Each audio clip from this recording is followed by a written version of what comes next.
Hello, found footage fans, and welcome to We Found a Tape. Join us as we hit play and uncover what lies beyond the tape.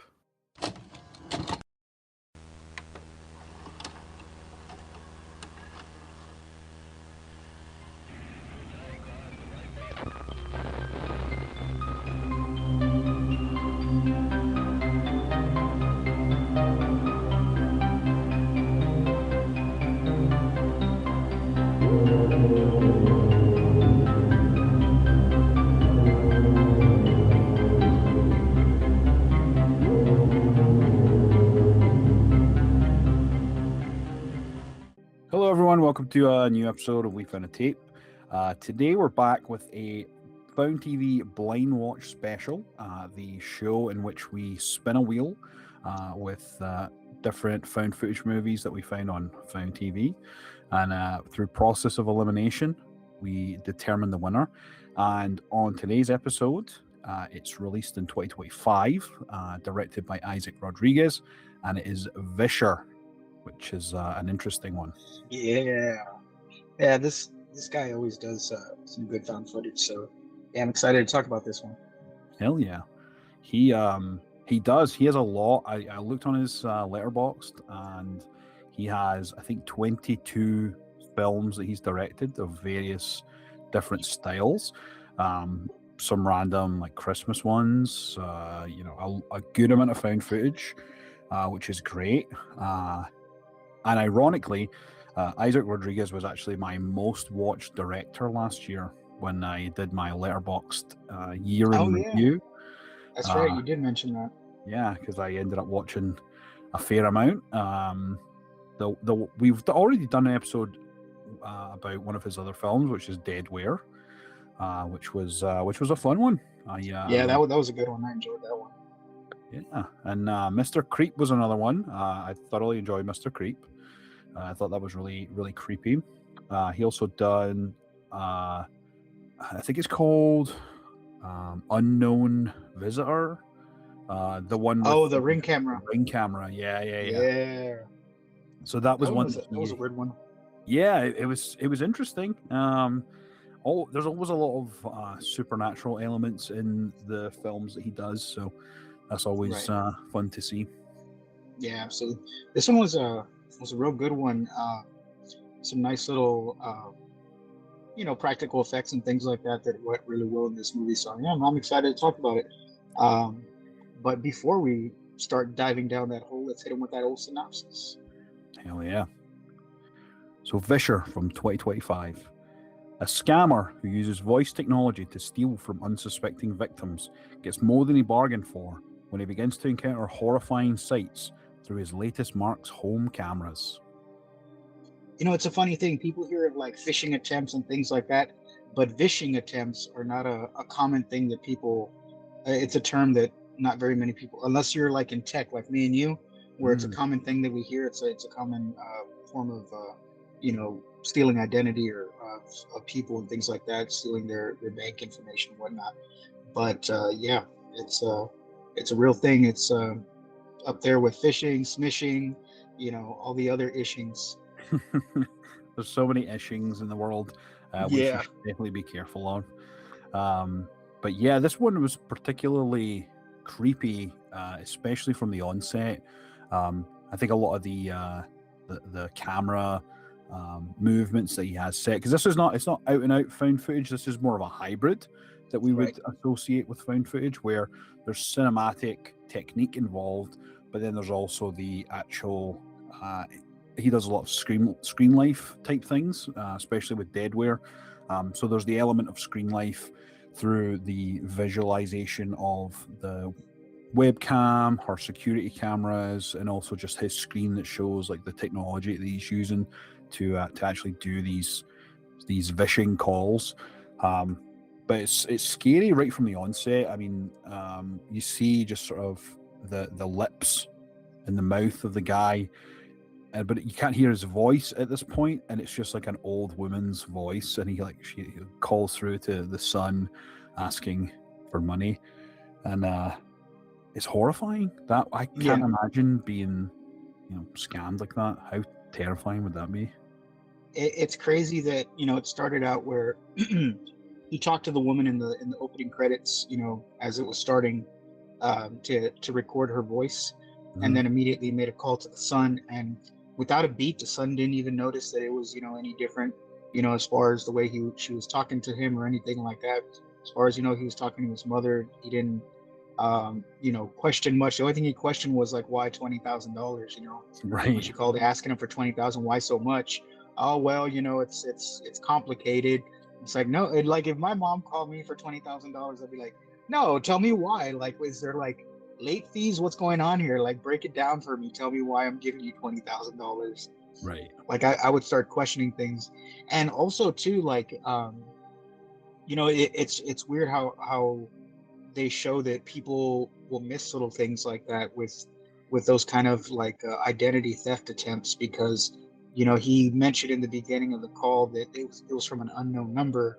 She's like, oh, I don't know why that's happening, but I mean, those are one of the telltale signs that somebody's stealing your shit, and Right. you're not, and if you're not paying attention to it or questioning it too much, I mean, you're gonna get the wool pulled over your eyes, and they're gonna take you for all you got. Absolutely, and there's just such an influx, especially nowadays. The technology is around.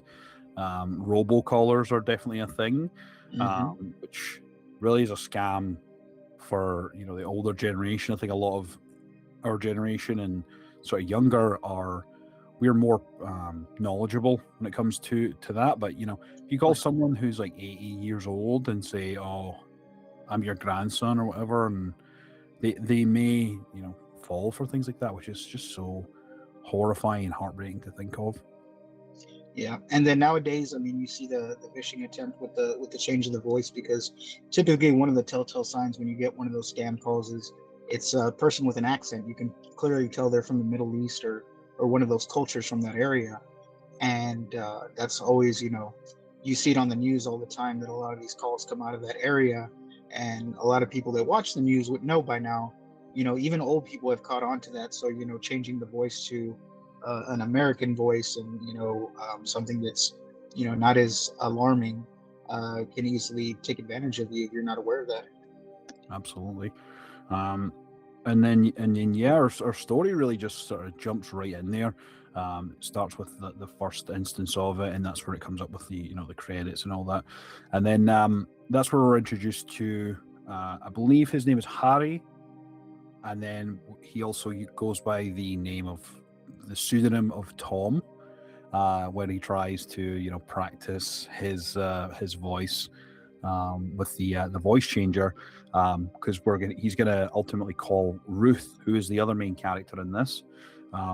Two-person cast, which is for what they achieve is really really cool.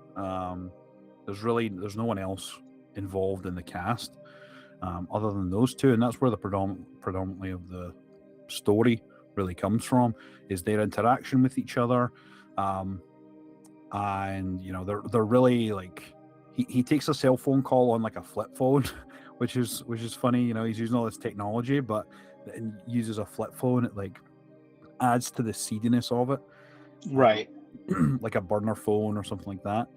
And they're strategizing. They're saying about how they're gonna rob her for, was it 90,000 or something. They're gonna, and he wants a cut, and it almost gonna, and it doesn't really go into it in really any sort of detail. But one thing you do also kind of feel in terms of these situations is that the people that are involved in these scams are not necessarily doing it of their own volition. They're doing it because they're either trapped in some sort of um, you know some people are kidnapped and forced into doing these robocalls or scam calls, and it's never really like there could be like family involved. They're doing this in order to support their family who are part of a situation. Like that's typically where that comes from. And there's a glimpse of that when he has the phone call where they're talking about Ruth, and but it never really materializes into anything concrete as to his background. You don't really know too much about him other than his name, and his pseudonyms at that point. We don't really know too much about him, but And we also learn very early on that he is wheelchair bound. So he Right. does. Yeah. So he is disabled. Yeah. So he's still how can I say, like, learning his still trying a way to keep him employed and the money flowing even while as a disabled person, but still scamming people. So obviously he does work for somebody or with somebody during the call that it is a scamming ring. um, but yeah, the movie started out very interesting because he makes the phone call out to Ruth, and this is like late at night over there where she's at, because she's already kind of saying that it's late, and they're trying to set everything up to where he's trying to let her know that there was some kind of identity breach on her side. So he's asking her for information, and because she starts the call with like, is your name really Tom? They kind of build a rapport at the beginning of the call, because he said his name was Tom at the beginning. And this guy he's already got some mental health issues, as we start to learn on, with being alone and wanting a wife. And it seems like he's done this before, where he gets too close to somebody and nothing good comes of it. But he's talking to his God, whoever that might be, about give me a wife so I won't have these thoughts or urges and things like Right. that. So yeah, so I mean, you can already tell he's going through shit when they start this call. But immediately he gives in and says, my name is Samesh. And it kind of like gives her that relief that he's being honest, so she can open up a bit. And that's where the foot in the door starts, because you've already gained that little bit of trust with somebody. So now you can build off of that and build something bigger, and ultimately infiltrate them and take their identity, money, whatever the case may be. Right. Yeah. And what I found was quite interesting is, the technology that he uses in order to obtain all this information and go through these scam calls. It shows an error message. It's like an error on the voice changer. So he had configured this like American sounding male who's calling from like a bank, and That's right. it shows an error. So he makes the call and his voice changer doesn't work. So he ultimately immediately has to use his own voice, and that's where that rapport comes in, because she's like, is your room really Tom? And he's like, well, no, we use that so it sounds a bit more friendly, like, what's your real name? And he looks at like a board or like a post-it or something, and it's like Yeah. a completely different name, so that's not actually his name. He shows it as Samesh, and that's where the story sort of goes into. Well, it's a good thing he didn't have like a pack of Oreos in front of him. He'd been like, my name's Oreo. That would have been hilarious if he looked at like a side or like a packet of crisps or something. I was like, hi, my name's Lay's. Jimmy Dean. My name is Flaming Hot Cheetos. Oh, that would have been Jesus. good. Yeah. But yeah, it starts to go. He starts to build that trust with her. He's able to send her out like an email to confirm her account, and that's where he basically starts to obtain all that information about her bank account and being able to access that. And he ultimately, I guess maybe it's through the voice or what, but something in his mind really triggers him to go that extra level where he has to go through and send her. He like calls her again in the middle of the night and is saying about how they think they found the cause, and it was because there was a virus on her computer. And I was like, if someone from a bank had called me and said, oh yeah, we think it's because of a virus on your computer, that would immediately have raised red flags for me. Because Yeah, how would a bank have known that? Like, specifically, it's a virus on your computer that has caused this. Maybe there's some metadata, or maybe, who knows, but it's definitely a scam. And she ultimately falls for that as well. I guess his curiosity was piqued too much through hearing her voice, and he's like, okay, I want to see what she looks like. Maybe this is someone that I can start to build a rapport with. And yeah, that's where things start to take a bit of a turn.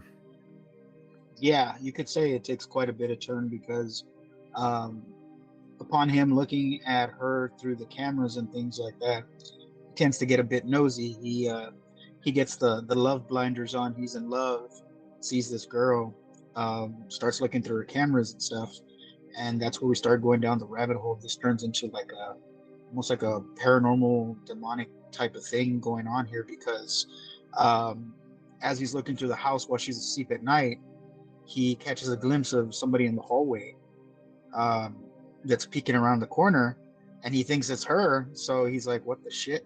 And he switches cameras back to her bedroom. She's in the bed, so he's kind of like, "What? What's going on here?" She lives alone. She doesn't live with anybody. Switches back, and what the fuck is this thing? But eventually it's gone, and yeah, that's where we get the first glimpse of something's in the house, something's going on. Um, might not think anything of it because we don't know much context on it just yet at this point. But all he knows is he's seen something. Maybe his eyes are playing tricks on him, and that's the end of it. For now, anyways. Yeah, for now. And then with that, ultimately, which I found was quite interesting, is that he then, rather than being himself calling, it's he like has access to her phone, so he's able to mimic her mum's number, and he was able to utilize some sort of voice technology through analyzing in some way to do the voice of Ruth's mother, who calls in the middle of the night to say, "Oh, I've woken up, I've had a dream about you, and I had a dream that someone had like broke in and was attacking you or something. Can you please go and make sure all the doors are locked and stuff like that?" And she's like, "Oh, Mom, stop worrying, everything's fine." And she walks around and does all the thing. And yeah, it's as the story progresses, that becomes quite an interesting plot point for sure, which I made sure to make a note of, which we'll get into a bit later. But yeah, he starts to see things.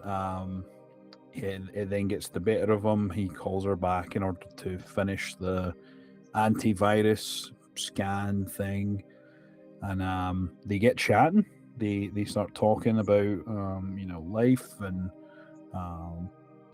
her relationships and things like that, and he starts to kind of go down the route of talking about supernatural things and ghosts and whatnot, and that's when she starts to give those seeds of information about how she had seen a ghost. And another thing is he wanted to continue their conversation elsewhere, which would, from a bank, if you worked at a bank, that would be highly inappropriate. But Yeah. obviously his ethics are out the window if you're vishing people. But yeah, so that's where she starts to let loose a little bit, start to tell him more information, and you start to build a bit of rapport, this false rapport, really. And that's where she says that she's had experiences with ghosts in her house, and she has video evidence. So he gives her an email address, and she sends over a video in order for him to see the information and see the paranormal sighting that she had, and it's quite creepy. Yeah, it is, because there's a lot of like flashes of things, and then it cuts to what we're looking at, and it's a ghost of a little boy, if I'm not mistaken. Yeah, exactly. Yeah, and the creepy part is when it's like almost like a face, and it's sort of hanging to the side of like a doorway. Right. And she goes forward, and it disappears, and then she falls again, and then it pops up up the stairs. It's just a head out to the side, and then that's when the camera turns, and it's a child who lunges at her, and it makes everyone jump, and makes them jump, and he's just like, "Wow, yeah, you definitely have ghosts." So definitely got something. Yeah, for sure. And then as he's sort of going through the cameras again, he's he starts slapping himself. Like we were talking about him saying about his urges and praying to his God and stuff like that. He starts slapping himself, and we say, "You have to stop these urges, you have to stop these urges," and he's slapping himself about, which is mental. But also he then, which I thought was hilarious, because this is the shot that's on the end credits, but he photoshops her picture. He downloads a picture of like a bride and groom, and he photoshops her picture onto the bride, and then his face onto the groom, very crudely, and it's as if they're like standing there, happy and married to each other, which is mental. You can see this guy clearly has issues. Yeah, this told me right away that this dude was bonkers as shit, because I mean, he was like photoshopping right away as soon as he was done talking to her. Like, he was there already planning out their life and, getting married, having kids, living together. And like, he already married her to himself already before she even knew who he was. Exactly. And following that, after the ghost encounter, or the video that she sends him, that's where he sort of lets it slip. That's where he makes his first mistake, where he lets her know, oh, by the way, actually, when you were asleep one night, I saw that there was a figure in the hallway. And that's when she's like, wait, you can see me right now? He's like, well, yes, because I was able to get access to check for the antivirus and running all that. He's like, it's just a symptom of being able to have back end access, and that kind of creeps her out a little bit. Yeah. And now she knows that he can see her, and that's when things really start to ramp up in terms of the paranormal aspect, the demon aspect. That's where it really starts to kick into overdrive. Yeah, really it does. He starts to, kind of, tell her what he saw. And then as they're talking more and more, he starts telling her about when he's looking at the cameras, he sees, because he's questioning her about, do you have a basement? And she's like, no, I don't have any basement or anything like that. Well, I can see this hallway. You have another set of cameras aside from the ones that you have, and one is pointed down a stairway, not a hallway, a stairway, going down. Are you sure you don't have a basement? And it's funny because she's looking around the house. She's looking under the pool table, like for some door that's going to magically appear. That's where I thought it was kind of silly a bit, but just to kind of add to the, well, I'm kind of looking for this door, but it just seemed a bit silly because of the looking under the pool table for a door that to a stairway that doesn't exist or shouldn't exist. And she had looked, first in her closet before she had walked out of the room. And then she's looking through the house. She's telling him, I don't see nothing. Comes back up and he's all, well, why don't you check your closet? And she goes back to the closet and she's all, oh, wait. And then that's it. Then you just hear like scuffling and things like that. That she found the door and she's going down. She goes, I'm going to go down it. No, you should call the police and wait for them. And, you shouldn't go down there by yourself. And,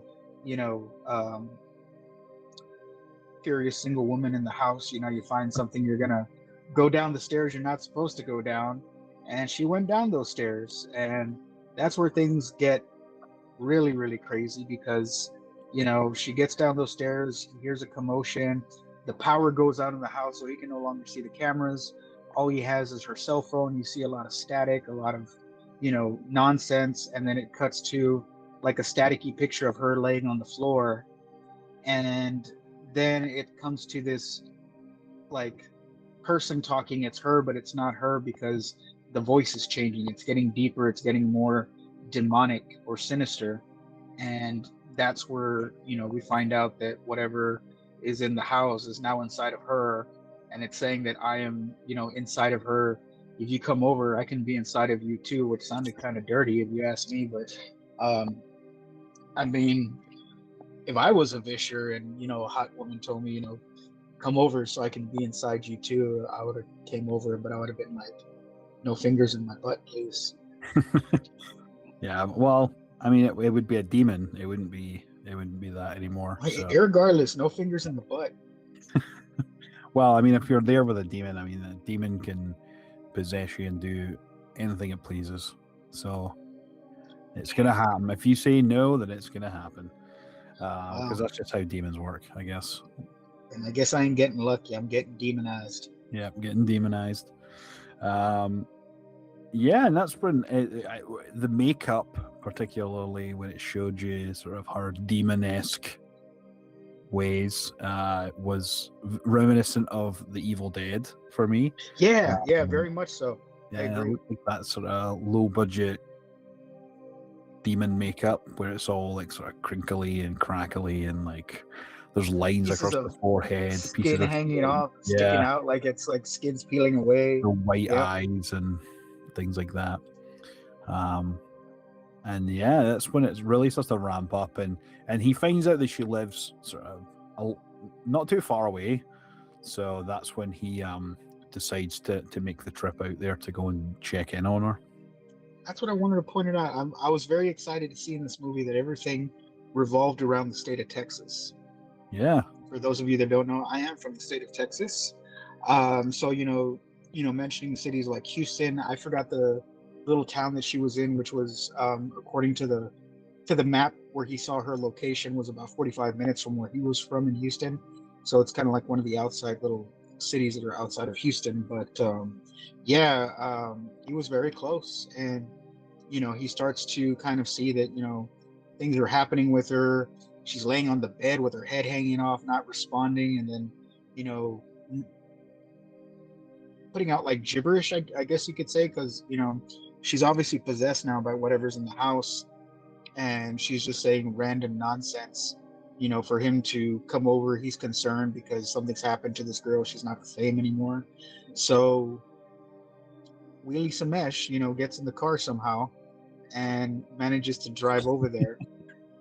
And he kind of has like a weird little dream before he goes in there. Like it's weird. It's like the second dream he has because he had fantasized about her, going to her house and he was watching her standing over the bed, and then she turns and it's her face like the way it is now.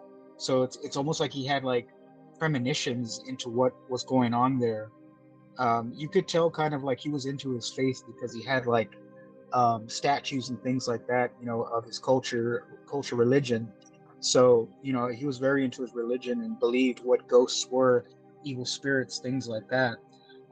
But he had that second dream in the car, and it was just as intense as the first one, right? Because it was an interaction with her, and then she had the demonic face, and then he wakes up and he's asleep in the car outside of her house. So he's already made the drive there, and he had done the same thing where he walked up to the house, or he Wheeled up. wheeled himself to the house. He wheeled up to the house, and he went inside. But this time, from the get-go, obviously he couldn't get up the stairs like he did in his dream, so he had to crawl his way up there, to find her. So uh, I mean, this guy was very resilient for not having any legs because he made his way up the stairs fairly easily. So kudos to that guy because he can crawl really well.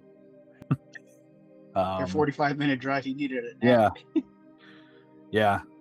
It must have been late at night because when he made the drive, he had to have some form of power nap or some kind of nap after he got there, which led to the very specific dream of him going upstairs and finding her and things like that. And then it leads to another batshit crazy turn in the tale as we reach the climax of the movie, where we actually find out more information after he goes in and he confronts Ruth. We actually find out that Sumesh, or Tom, his real name is actually Harry, and that he had basically scammed her mother to the point where they robbed her blind, and then she fucking died. So back to the plot point earlier when he called from her mom's phone, like the mimic of her mom's phone, using her voice and stuff. Her mom was already dead, so she knew that wasn't her mom. So she had ultimately planned all of this, which was rather elaborate. It was rather elaborate that she had found herself in a similar situation as her mother, which is definitely a point down for me in this one. I think the whole tale and twist really is a bit too far-fetched for my liking. Um, Well, yeah, because not only did this come up, but we're also dealing with the elephant in the room of this girl being possessed. Like, yeah, it wasn't really, and it was a fake. It was fake. She like did that to like scare him in some right, way. Is what I took from it. It's never really vehemently explained in any sort of great detail, but my understanding is that she faked all of that so that it put her in a damsel in distress type situation where he had no choice but to come and save her, especially after he could see it happening. I think right. for someone with, poor ethics when it comes to, his occupation, his morals really came into play because he couldn't let her, die or be possessed or whatever. He thought she was dead. So And to be fair, I mean, he had mental health issues because he was already planning out their wedding and their life together okay, before, he broke, the employees' code of conduct, if they even had a code of conduct, as far as like, don't interact with, customers or even coworkers. And this dude put that yeah, fucking rule out the door and shit. So totally. But yeah, and then when he gets there, and they have their, the climax of the film, she ultimately is killed. He he cuts her throat, yeah, um, and she ends up dying, and he starts to live his life. He starts to cook her food and is like, oh yeah, like my mother used to make this. This is like an old recipe. Like there wasn't much in the fridge, but like I found some stuff and I was able to make this for you. And she's dead, dead as fuck, sitting at the dining room table, dead, deader than dead. And he's then starting to plan his life ahead with this corpse bride, I guess. corpse bride. She's gonna get the corpse pipe later. Yeah, he's telling her how like this can be their little place in the universe, and like we can just stay here. I'm like, well, I mean, he's not really gonna go very far. He's not gonna run away. So, um, and neither she. So he's just gonna live with a decomposing body for the rest of his life. And then I'll be the bigger man and walk away. walk Walk. away. Hell yeah. But yeah, this movie, runtime is about an hour 5 minutes, so it's relatively short. It packs a Yeah. lot of stuff in there. I liked, I liked the initial story of being like a phone scammer, voice scammer. I think that's definitely with the modern times. And I was appreciative of that. I think it definitely takes this very strange turn when we start to see the paranormal aspect, and then almost your feet are pulled from under you, or the rug's pulled from under you, because then ultimately it really was never a paranormal case at all. It was a Right. case of revenge, which I thought was rather far fetched, considering the fact that it is only an hour long. To sort of wedge that in at the end, kind of felt a bit rushed for me. I wasn't a huge fan of that, but overall, it had some creepy moments. I liked the feel of it. I think Isaac Rodriguez has such a great voice in terms of found footage, in terms of screen life, sort of everywhere, and everything that he really does has that air of creepiness to it, and I appreciate it. I can't wait to see any other films that he's got. I think there's a few that I definitely have seen, and there's a few that I haven't seen. One in particular is The Last Radio Call, which I've heard is good. Also, A Town Full of Ghosts is the other one that I haven't watched. That one was okay. Yeah, you saw it? Yeah, a long time ago I saw it, but yeah, it was decent. Hell yeah. But yeah, what were your thoughts? How did you feel about the overall story, the ending? What were your thoughts, David? So I was all in, right, as far as um the vishing attempts. There was a paranormal thing going on in the house. She was possessed by whatever was in the house, and just like you, it fell flat for me when it got to the plot twist of, this wasn't a parent. I was like, then why all the theatrics? Why go through all this shit? Just like trap him some other way.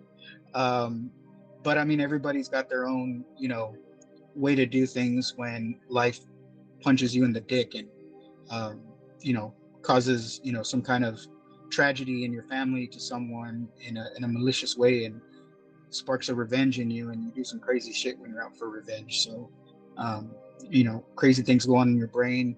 You might even dream up something elaborate like this to get somebody back and get them, to you to exact your revenge. So,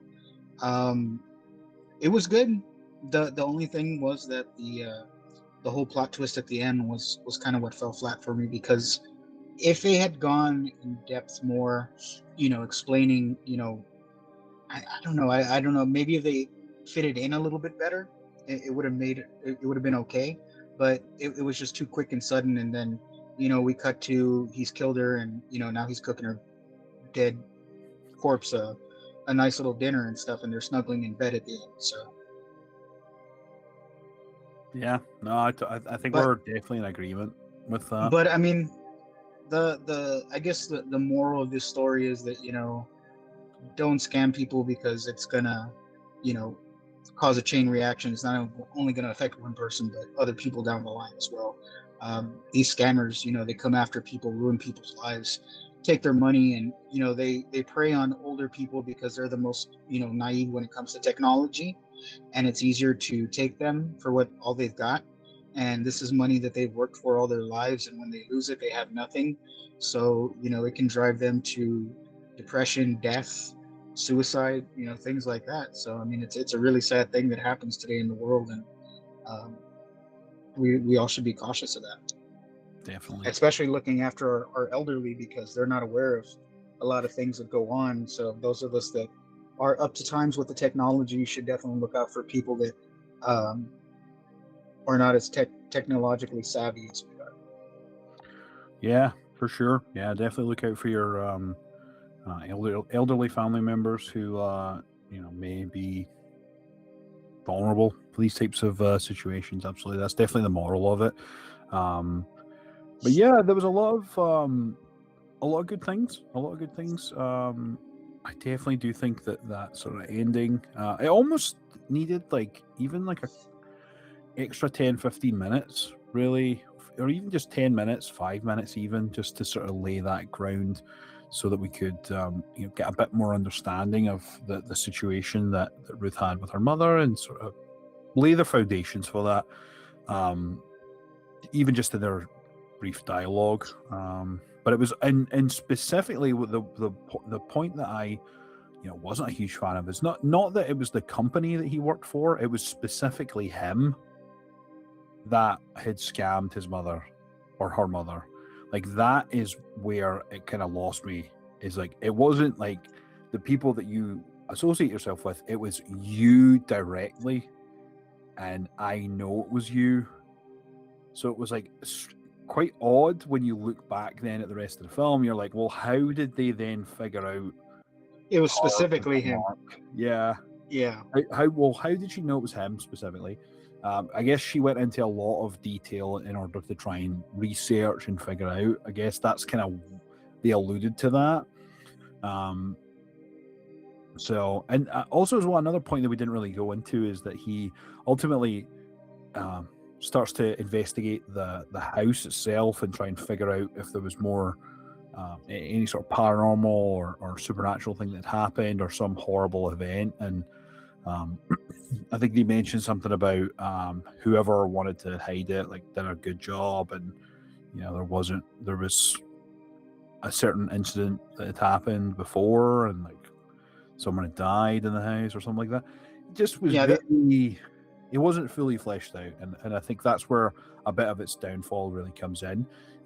It's not his grandest work, but still, overall, I thought it was decent. If you're a fan of Isaac Rodriguez, I think it's definitely worth a shot. Or if you were curious about it, I would recommend it. But personally, I wouldn't recommend this as a found footage film to people. Sometimes when I see a hybrid, it kind of takes me out of it. Even though the cinematic shots were very well done, the music was very soft and really really added that layer to it. But realistically, I like my found footage where there's shaky cams and shit like that. Yeah.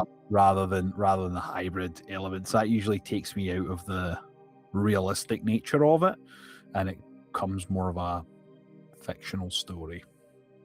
Yeah, for sure. So. I got you. Well, let's not waste any more time. Let's go ahead and rate this motherfucker. I'm torn between a 2 and a 3, so I think I'll probably give it like a 2.5 tapes. There was some elements I liked, some elements I didn't like, and I think really overall the ending really fell flat for me, and it just really, there was too many loose ends in terms of the story. There was a lot of creepy elements that I really enjoyed, and some of the stuff like the camera footage and the shots that he really captured were really cool, and for what you can do with just a 2-person cast is really quite exceptional. So if you're able to captivate people at least for an hour and 5 minutes with just 2 people, then you're doing something right for sure. Yeah. Fair enough. So if this one had fallen flat all the way through and there was none of the creepy effects and the story leading up to the drop at the end and things like that, this one might have been sitting at a 1 tape or a burning tape for me. But being that all that was in there, that took me to that point to where it fell flat. It's sitting at 2 tapes. True. Yeah, not too bad. Yeah, that's I can see that. I'd watched some other reviews of this, and I think the consensus is generally the same for a lot of people, which is around about a 2 out of 5, 3 out of 5 typically. There's definitely a lot of great work from Isaac Rodriguez. I think you should definitely check out for sure. Mr. Creep, I think, is probably the creepiest one for sure. Oh yeah. At least from what I've seen. I know that there's I think it was A Town Full of Ghosts is what Emil Strom said he had as a influence for Winemaker. He was watching that around the time of making that, so that's really cool. Always nice to meet fellow Isaac Rodriguez fans. Yeah, absolutely. Yeah, the Temple of Ghosts, I can see where he got some of the inspiration there for it. But yeah, if you ever get a chance, man, check that one out. The last broadcast, it's been a while since I've seen it. I need to go back and watch it because I couldn't tell you if I enjoyed it or not. I honestly don't remember anything really about it, so I'd have to go back and watch it. But Temple of Ghosts was pretty decent. Nice. Yeah. Last radio call, not last broadcast. Last radio calls. Podcast is dope though. I think we should definitely look at that one time. That was fun. Yeah, that'll be definitely one of the future episodes, so stay tuned for that one. Yeah. But yeah, thank you very much for taking time to listen to us. If you haven't already, check out Found TV. It is the go-to place for found footage horror in this day and age. They have, and I think I heard about this recently, they have the highest number of found footage movies on any streaming platform, I think, based on the sheer volume of them. So congratulations on that. Well done. Hell yeah. So yeah, check out Found TV and you'll be able to watch more found footage. Don't forget to like, share, and subscribe. Check us out on Instagram, Spotify, YouTube, Amazon, Apple Podcasts, all We Found a Tape. Absolutely. And also, too, if you do watch Found TV, you're tired of those ads, there is a little promo code at We Found a Tape that you can use to get a little discount off your no ad subscription. So just a little friendly reminder there. But as John said, thank you everyone for watching or listening today, watching and listening, because we do now do both. We'll see you down the road, and always remember, be kind and rewind.